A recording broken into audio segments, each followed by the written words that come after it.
Have you been looking for a Taekwondo podcast with qualified people who know what they're talking about, who help you keep up with everything going on in the Taekwondo world? Well, you found it. This is the Taekwondo Podcast. Taekwondo news, competitions and other events, training and sports science, keeping the fans, coaches, and high-performance athletes up to date with the latest news and trends on Olympic Taekwondo. Let's do this. This is the Taekwondo Podcast. And now your hosts, Coach César Valentim and Peter Nessler. Hello, and welcome to the Taekwondo Podcast. We are a podcast based out of Austria, in English language, for everyone out there who likes Taekwondo. In this episode, we talk about the 2023 calendar and the year ahead.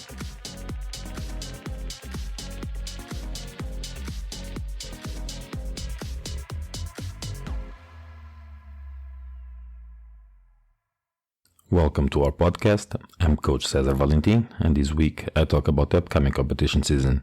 First of all, Happy New Year. It was a great 2022, and 2023 seems to be an even more exciting year. Today I'm here alone. It's the beginning of the year, so you'll have to listen to me alone. The World Taekwondo Calendar came out in December. At the time of the recording of this podcast, we already have information about European Taekwondo Union, and a few more events will be added. So now we have a clear picture on how many of the events we will go on. Let's talk about them then. The decision to attend this or that event, it might be different if you are a club, a small or a big federation, and why you choose to attend certain events, the costs involved, the chances for medals. So I think the best is that we go one by one through the calendar. The year starts pretty early in the beginning of February with a great event in Turkey, in Istanbul. We will have the European President's Cup. It's a G2 event, and followed by the Turkish Open a few days after in the same location, also being a G2 event. So it's 40 points for grab. Many of the players will take the opportunity to go there.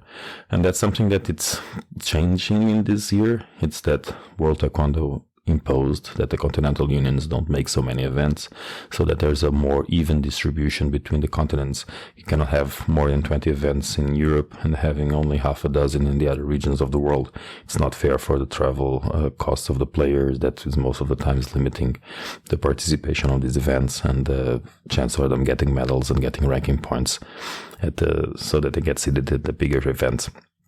We have, as usual, at the beginning of the year in the United Arab Emirates in the Fujairah Open, and this time also the Arab Taekwondo Championships. Those are events that are, again, G2. Fujairah Open, it's one of the two G2s that you are allowed to have in the continent. The new WT rules say you have a President's Cup and two G2s, and the other event must be G1. For those who don't know, G2 means that the maximum points grabbed at the events are 20 points, and G1s is 10 points for the gold medal. So the lack of the fact that we don't have any more G2 events on every event, it's because the pandemic is officially over for World Taekwondo, and the competition should go back to the normal calendar. It's also a shorter Olympic cycle, so we have to take in consideration that not so many points are available. So the Fujairah Open, it's one of those big events. It's usually one of those easier events because it's early in the season and not many people are allowed to travel there. There's costs involved. There's all the visa applications, all the things that difficult the participation in these events. It was usually a very good event for you to grab the early points in the year. The same with the events like Turkish Open. I think this time the things will be a little different. We've seen it last year at the President's Cup in Albania that many people attended. The Russians were not suspended yet, so the Russians and Turkish and Ukrainian, they got very big participation numbers. Every country was there, a lot of competitors, very hard to get to the medals. And the President's Cup in Albania was usually an easier event, being this G2 for grabs, and the people being so eager to compete meant that everyone flew into Tirana and to Durrës at the time and competed in an event that was pretty packed. Very good athletes, very good competitions. The all medal events, especially in the seniors, were very, very tough to play. This year we'll probably going to see the same when we look at the President's Cup in Turkey. It's the first event of the year. People are there. They want to get the medals in this Olympic cycle so that they can get the points as fast as possible. World Championships is in the beginning of the year. So people are definitely going to grab points at this event. So they're packed event as usually is. Turkish Open is always a very big event. A lot of local clubs, a lot of local athletes. This time, I suspect that the event is going to be quite hard, quite competitive, with players flying in all over the world, because not only you get the President's Cup, that is a G2 event for the European continent, but it's also a G2 event a few days later with the Turkish Open. And being in Istanbul, very easy to fly into. It's going to be quite a good event. And the competition in February follows up with Egypt, Iran, even Costa Rica. 2 events in Iran, actually, because we will have the Asian Club Championships right after the Fajr Open. And then we will have, for a long, long time missing, the Canada Open. Canada Open this year is going to be not in Vancouver. That's just a few days after the Costa Rica Open, actually on the same weekend for most of the players. So I think that people will choose, especially in the Pan Am region, either Costa Rica or Canada Open. Canada Open being in Vancouver, it's traditionally in Montreal or Toronto, this time being in the West Coast.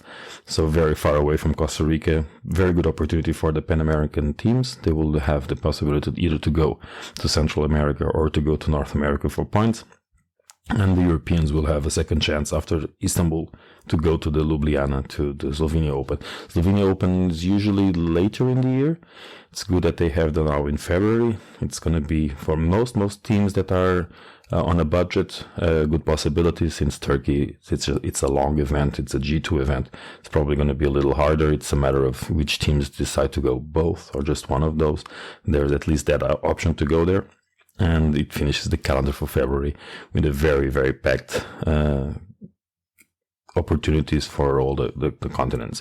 Mostly Asia will have events, Africa will have events, Pan America will have events, Europe will have events. So it's going to be quite an interesting month. The beginning of the year, of course, continues on into March, because in January we are not allowed to have international competitions. So in March, when we start to go to the big international tournaments, we will have maybe the Bulgarian Open. The Bulgarian Open, this is going to be the second G tournament of Europe. And before that, there's a smaller event, Palestine Championships, that is usually not so big. So if you are allowed to travel there, those are probably the easier points to go. And we're back to Vegas, baby. We will have the US Taekwondo Championships, the US Open, in Las Vegas again this year. It is a G2 event. It is a little more expensive event, but it's an event that is always very well organized, and it attracts a lot of people because of the location, the facilities, the fact that you have a hotel and the event in the same place, allowing people to actually have quite a good time. And the ones who are not competing and the ones who are competing to have the possibility to go up to their rooms between the matches. And that's something that is always very interesting.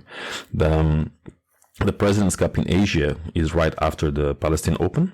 So the same situation we had in Europe, we're going to have it in Asia as well. They will have a G2 event. Palestine Open, as I said before, it's not a big event.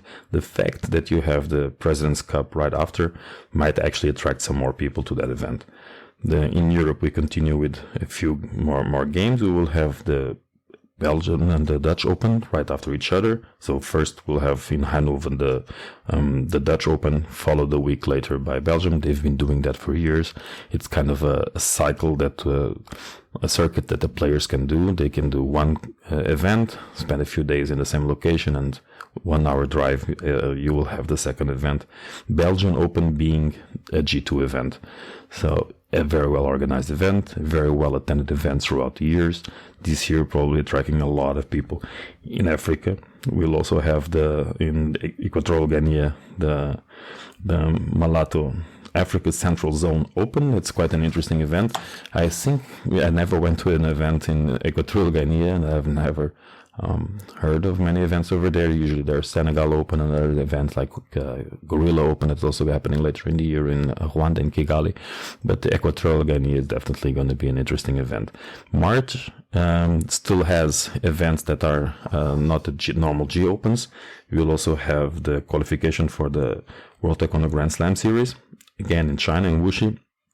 And then you'll have the Wuxi 22, actually the one from last year, World Taekwondo Grand Slam Championship Series. And again, the Pan Am Grand Prix Challenge that is still to be decided, but it's a G event. Remember, the Grand Slams, even though they give you qualification to the Grand Slam final and direct quota for the Olympics, it's not a ranking tournament. You do get prize money for winning the events, but you don't get ranking tournaments for going to the qualification tournament. Asia continues to be an interesting, attractive location for many countries to compete, not only from Asia but from Europe as well. Jordan will have an International Open, G1 event in Amman. Jordan being one of those Asian powerhouses, especially in the last few years, achieving great results, is going to be the connections also that they have with other teams, the fact that they have organized training camps, they have quite good international relations, will probably attract some European teams as well. So even though Amman would not be one of those locations for a tough event, I'm pretty sure this year, considering that it's right between the Dutch and the Belgian Open, people that are trying to avoid the competitive circuit of Europe will probably look for points in Amman. I think Amman is going to be quite an interesting event. If those who can afford it can go there, I think it's going to be an international event that is going to be very interesting. And in the Pan Am region, after all these Pan Am series and events in Vegas, Canada, and Costa Rica, in March we will see the other Pan Am series in Brazil. Rio has been quite a good host. They've organized quite good events in the last few years, and I think it's a great opportunity, especially for the South American teams, to travel to Rio and get some points, and also for the Pan American teams who are preparing a different season. Most of them have national qualifications at the beginning of the year. Not having to travel overseas, international to another continent to get the points is also something that was missing. The Pan Am region has been growing very good in the last couple of years, and I think the events in Pan Am region are very well organized, and definitely Rio de Janeiro, if you compare to the first Rio Open a few years ago and we looked at the Rio Open these days, it's a total different event. We have great athletes competing, we have a lot of players in each division, and definitely a good opportunity for the players in the Pan Am region. In Europe, we start in April with a few events that are for national teams only, but also for G tournaments, open for everyone. It starts right in the beginning of the year with the Austrian Open. And Austrian Open has been traditionally organized in June, end of May. A few years during the pandemic, they tried to do it in November. This time, we're going to see it in beginning of April, 1st and 2nd of April, and that's a good decision because it is a very big event. It's usually the biggest event in Europe, around 2,000 players, even more competing. I've seen it once with 18 competition areas. I think I've never seen a G event with a open with such an amount of competition areas, referees and players competing. This year, pushing it a little forward to the beginning of the year allows people to attend it and get them as a preparation event or even a national qualification event for the upcoming World Championships. We will also have in Bucharest the qualifications for the European Games. We will have a few other events coming, like the North Macedonia Open in Skopje and the Swedish Open in Sweden, all in the months of April. Considering that the World Championships is going to be in the end of May, April, not having so many events will probably be a reason for them to be very well packed. Africa will have the Burkina Faso Open in Ouagadougou, but Europe is definitely going to be the location where people are going to compete. There are no Pan American events in these months of April. Considering that the World Championships are in May, I can expect Austrian Open and Skopje Open and Swedish Open to be very interesting events. Swedish Open last year was not so big. It was a very good event. It was a very nice organized event. This year will probably be boosted into one of those top continental events. And in May, we do have some games like the Southeastern Asian Games. We'll have the African Big Five Open Challenge. But in May, it's definitely all about the World Championships. The entire world will go to Baku. You had 6 months ago, 6 months between the Guadalajara event, World Championships, and then you'll have the Baku 2023 World Championships. The reason why you have two World Championships 6 months away is that the 2022 event was actually a postponed event from 2021. So the world champions from 2021 couldn't actually fight for the title. They had to fight in 2022. 6 months later, they may keep the title or lose it, and the new world champion will be crowned. And that's something that is going to be quite interesting to watch. Baku is the last World Championships before the Olympic Games in Paris, and I think the event will be very well organized because Azerbaijan is known for organizing very good events. The federation there, the local authorities put up a good show. Definitely not the same as having it in Mexico, but it's going to be quite a very competitive event and also much more affordable because flying to Azerbaijan will be for most teams much easier, much less complicated in terms of paperwork than traveling to Mexico. So it's going to be quite a big packed event, and that's basically the top of the events in the first semester. But this first semester still goes with the first Grand Prix in Rome. We'll have the Senegal Open, and of course the smaller events like Luxembourg Open, and always nice events for people to go and get some more experience, some more preparation, some more points. Because for the European teams, it's right 10 days before the European Games. And for those who don't know, the continental games like African Games, Asian Games, Pan Am Games, or now the European Games are little small Olympics. You will have a multidiscipline event. You will have all the sports that are Olympic competing, sometimes some that are not Olympic competing in a multi-game event organized by the Continental Olympic Committee unions. So you will have an European Olympic Committee Association developing an event that has all the sports. So even though there is a taekwondo event there from June 23rd to 26th, you will have other sports. So you don't go as you usually go as your taekwondo national team. You will go as your country team. And the country delegations, Olympic delegations, it's a totally different aspect of the game, especially for the players. They get to be a part of a multidisciplinary team. They get to share the same uniforms, the same travel arrangements, and the same location of events and accommodation with the other sports in the same country. And it's definitely a little Olympic spirit, even though it's just continental. That has the same feelings that you are at the Olympic Games. And being the European Games in Poland, especially since the last European Games were quite a while ago where Taekwondo participated, it's going to be quite a great opportunity for the European athletes. So we have, especially for the European countries, we will have two big events this year, the World Championships and the European Games. Those are both in the first semester. So when it comes to qualifying for these events, there's a difference now. Are you a club or are you a federation? Are your athletes usually going as a club to qualify for points so they can be nominated for the national federations, or will they get the support from the national federations and travel to these events as national teams or regional teams to get those points? That's something that needs to be considered.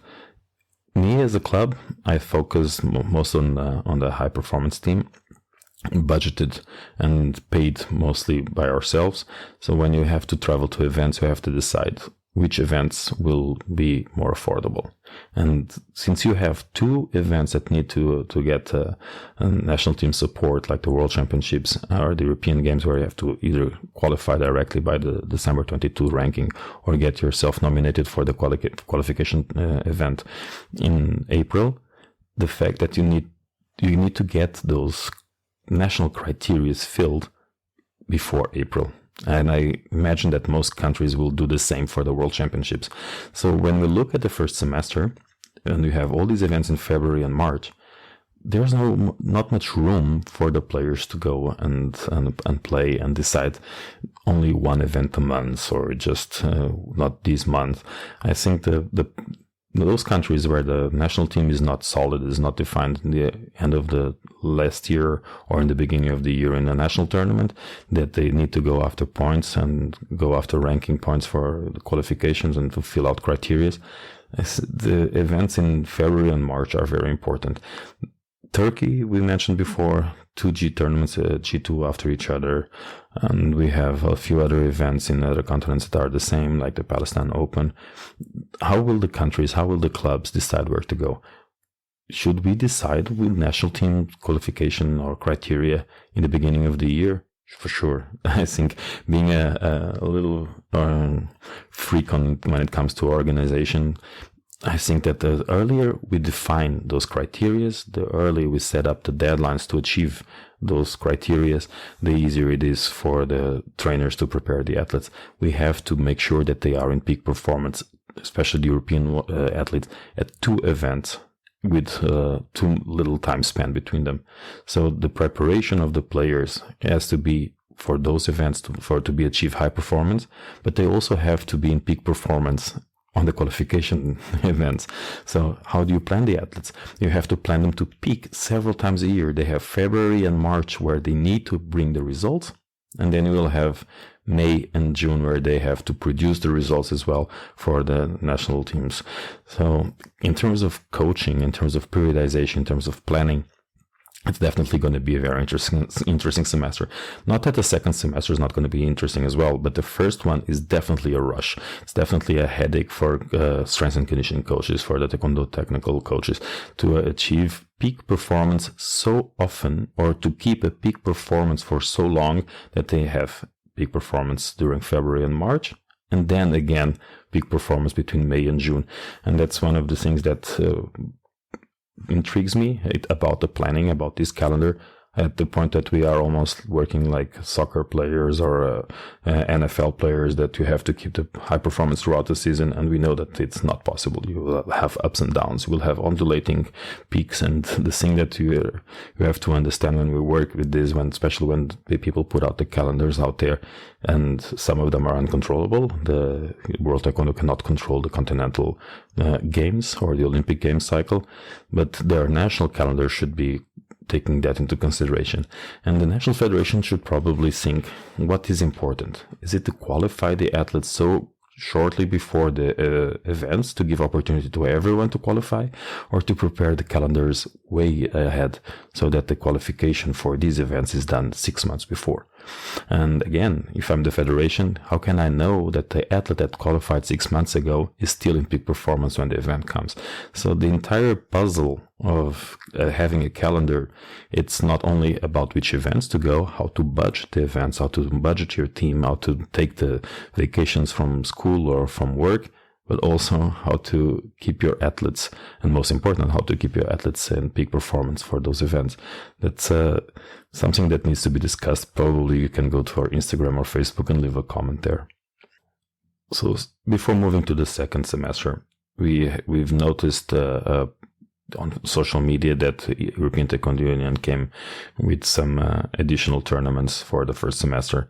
We will have the European Club Championships in the end of April in Sofia. It's a G1 event. And we'll also have in May, just 2 weeks before the World Championships, the Multi-European Games in Bosnia and Herzegovina.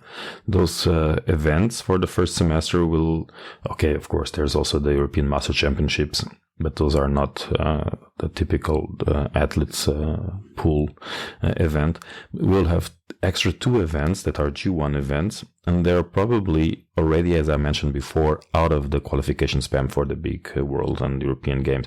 So the fact that you have these other 2 events in Sofia, again, the European Club Championships, and in Bosnia-Herzegovina, the Multi-European Games, it's an opportunity for second tier players, or even first tier, if they want to practice and get some points that were missing, or get some trial on their tactical systems, to attend those events after a national team qualification, if those teams have those criteria. Other teams, they have a fixed national team. They have very set rules of criteria. They know way in advance who are their national teams. So probably for them, those will be test events, not point grabbing events. When it comes to the second semester, we will have in July the Oceania coming up with the President's Cup, and also the Oceania Championships.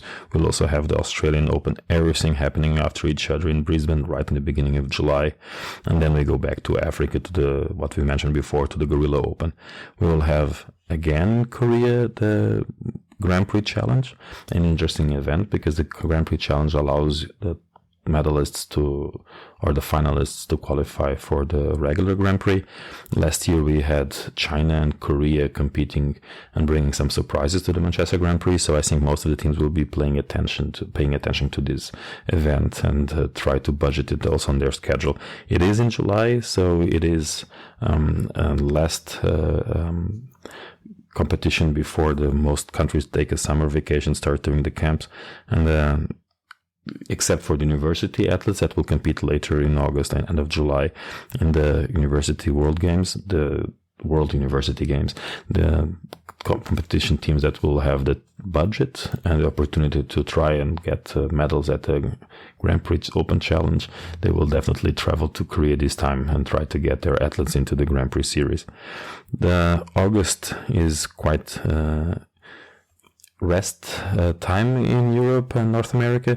We'll do see in Africa the African Games. We will see in Korea the Chungcheong Open. We'll have the test event for Paris, and we'll have the East Asian Youth Games. The cadets will have their World Championships in Bosnia and Herzegovina. And I think the most of the teams will not be doing too much during the month of August, except for the players that will go to the Grand Prix. We will start the Grand Prix series of 2023 with the Paris World Taekwondo Grand Prix. It's definitely a good event to see because the athletes will come after the World Championship, after the European Games, definitely for points. I think that the European Game points will not count for the first Grand Prix because it's too short. Usually they close the ranking and qualification criteria a couple of months before. But we will definitely see the world champions and the medalists from the Baku World Championships competing at the Grand Prix series in Paris.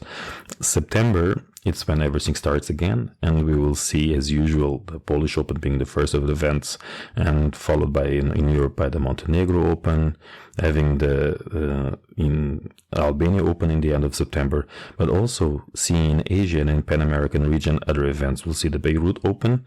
It was an event that happened before. It happened last year. It's not so big attendance numbers, but I'm pretty sure that Beirut is a travel location for most of the Asian countries, and in Africa we'll have the Nigeria Open. We'll also have, of course, in Asia the Asian Games. We'll have the Pacific Open. We will have the President's Cup in Pan America. So September is also going to be a very good start of the year, considering that the year is not so long.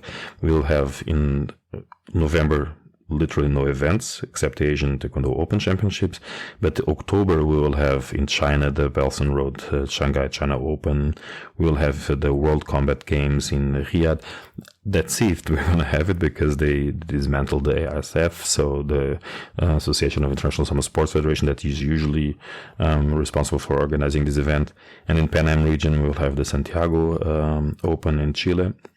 And of course, we'll go back to Qatar for the Qatar Open, and then to Kenya for the Moran Open. So there are events that are accessible for African teams. There are events for the Asian teams and the combat games if they happen.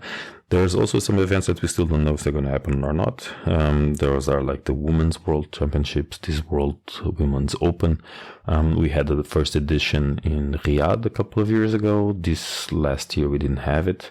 They were supposed to have an European one, but the pandemic stopped it. So the events that are targeted at minorities or to in this case to adjust the gender, and the World Taekwondo Women's Open Championship are always important to promote diversity and to promote also the women's taekwondo. As you all know, I'm a big fan of women's taekwondo, and I think that this World Open for women is an important event to happen. I hope it's not organized in a place that is too restrictive for the ladies.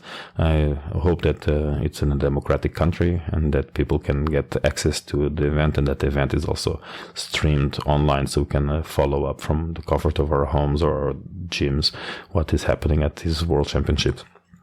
For the second half, there's also in Europe the November the Balkan Cup. Balkan Cup is going to be organized this time again in Bosnia. It's the third big event in Bosnia this year, and it's an event that is for the Balkan countries. And most of the times Balkan championships are very interesting to watch. You will have all the way from Turkey to Kosovo athletes competing in these regional championships, and not like other regional championships like Mediterranean or small country games. The Balkan championships are actually quite interesting to watch because you get the Serbian players, you get the Bosnian players, you get the Turkish players. So those are events that are definitely very interesting to watch. And of course, for these countries, it has a very big symbolic reasons to get the gold medal, and they are very well supported for their countries.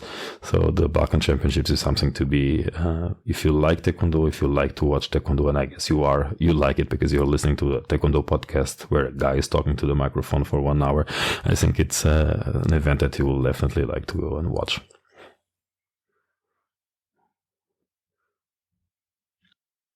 This podcast is supported by Hawken Dynamics.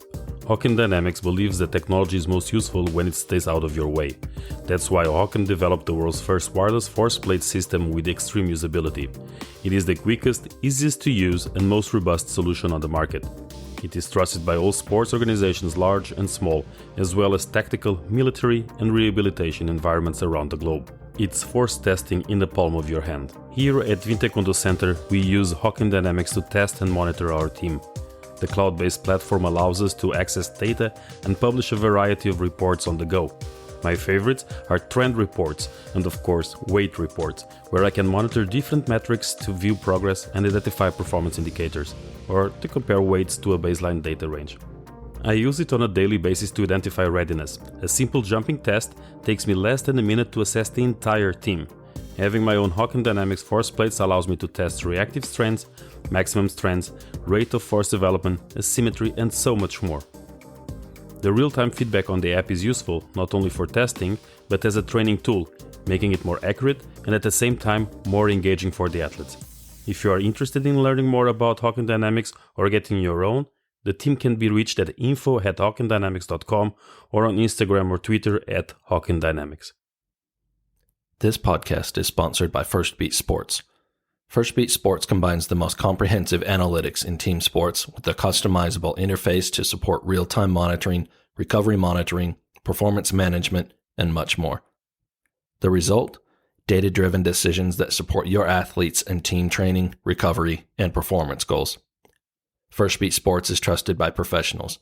Over 23,000 athletes representing over 1,000 teams around the world rely on the solution to train and plan with confidence on a team and individual level using HRV-based insights. For more information, please visit our website, firstbeat.com/sports. You're listening to the Taekwondo Podcast. Now back to your hosts, Coach César Valentim and Peter Nessler. Welcome back. We've been talking about the World Taekwondo Calendar, the European Taekwondo Union calendar, some special Olympic events or even regional events. But one of the things that concerns me as a club is that while I'm planning, budgeting, or deciding where to go, it's also to keep the pipeline flowing. What do I mean by that? Is that I have a competition team, but before I have a competition team, I need to have my color belts, my children, my beginners practicing, competing internationally, so they can actually get to a proficiency level to integrate my top team. That's what we mean with the pipeline. We have a source and we need to keep the water flowing through the pipe so we can actually have something at the tap so we can drink and we can enjoy the medals. So we need to invest in the newcomers and the events for children and color belts. Those are a little harder to do because these events are not so easy to plan. There's not one single platform where you can find the events, and most tournaments are not even online at the beginning of the years for us to plan ahead. So what can we do about it? We as a club look at our national federation. If we are lucky, they will have a calendar of the events for next year. Probably not. We'll look at our neighboring countries. We'll look at the events that they have. Again, will those be online? Will those be open to other teams from other countries? We don't know. Most of the times the calendars are published in their own native language, so we don't have access or we don't understand what kind of events are being organized. And there's half a dozen platforms out there where the events, especially the OVR, the on-venue results management systems, will publish the contracts that they already have, so we can decide if in April there's an event, if in May there's an event. But this year, for example, when I'm in December budgeting and planning my 2023 calendar, I found 1 or 2 events for my color belts and my beginners. Why? Because most of the tournament organizers are local clubs, are local regional federations, and they will not publish the event on these platforms up to a couple of months before the events really happen. Maybe they do a mailing list or a newsletter where they will share it with some email addresses that they have. But the fact that most of the times they don't have the addresses of every club, or not every club wants to receive those newsletters, you will have to look yourself for those events. You will go to this or that platform. You will look at the calendars. You will see if the event is there, but the outline is not. So is the event for each weight division, each age division? Is that only for color belts? Is that only for kids? Is that also for kids and adults in color or black belts? What kind of event? When is the event happening? Do you need to do one day before for the weigh-in? Is the weigh-in on the same day? Is there accommodation? Are international teams allowed to participate?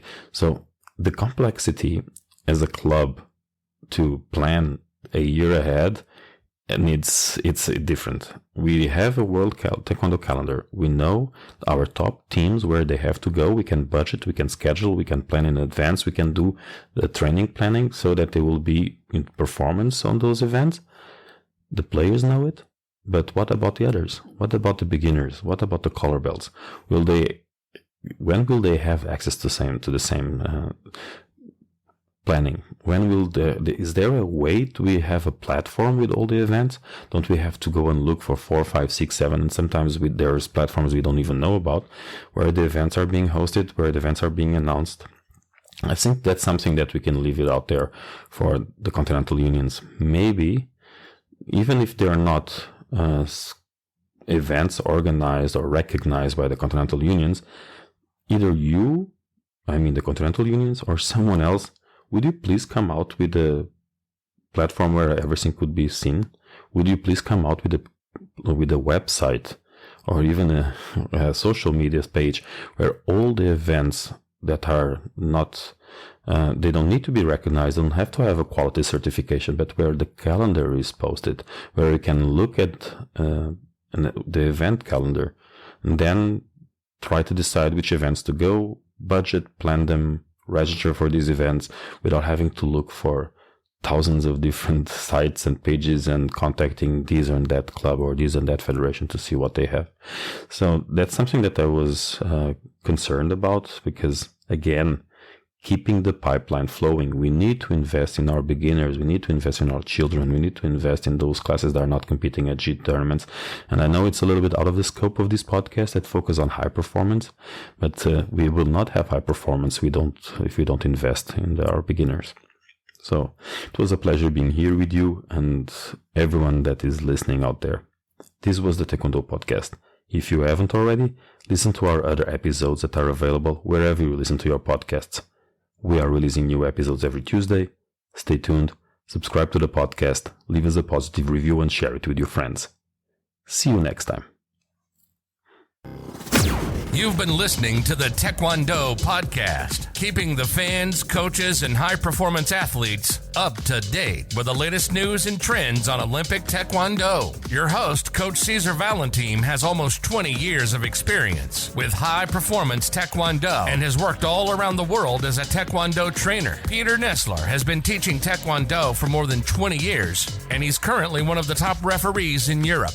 We hope you enjoyed the show. Make sure to like, rate, and review, and we'll be back soon. But in the meantime, find us on Instagram at Taekwondo Podcast, on Facebook at Taekwondo Cast, and the website taekwondopodcast.com. See you next time.